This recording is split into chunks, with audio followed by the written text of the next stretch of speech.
मातीचा ढिगारा ठरला मृत्यूचा सापळा।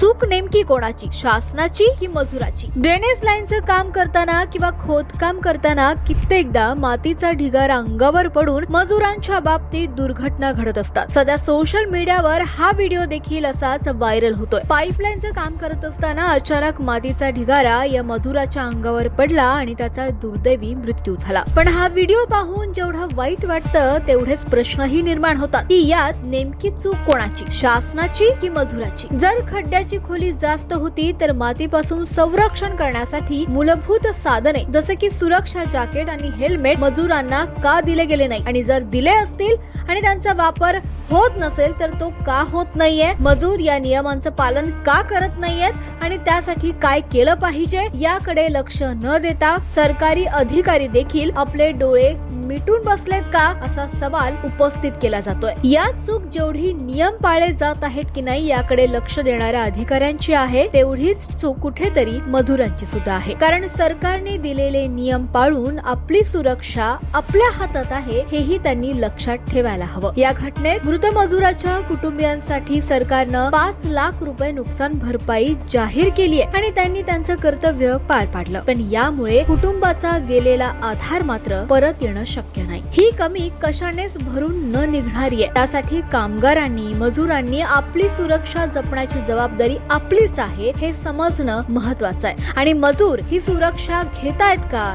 नियम पाळतायत का आणि काम करत असताना मजुरांच्या जीवाला धोका होणार नाही अशी काहीतरी व्यवस्था करता येईल का हे पाहण्याची जबाबदारी अर्थातच शासनाची आहे। त्यामुळे अशा कित्येक दुर्घटना टळू शकतील। तुम्हाला काय वाटतं कमेंट मध्ये नक्की सांगा।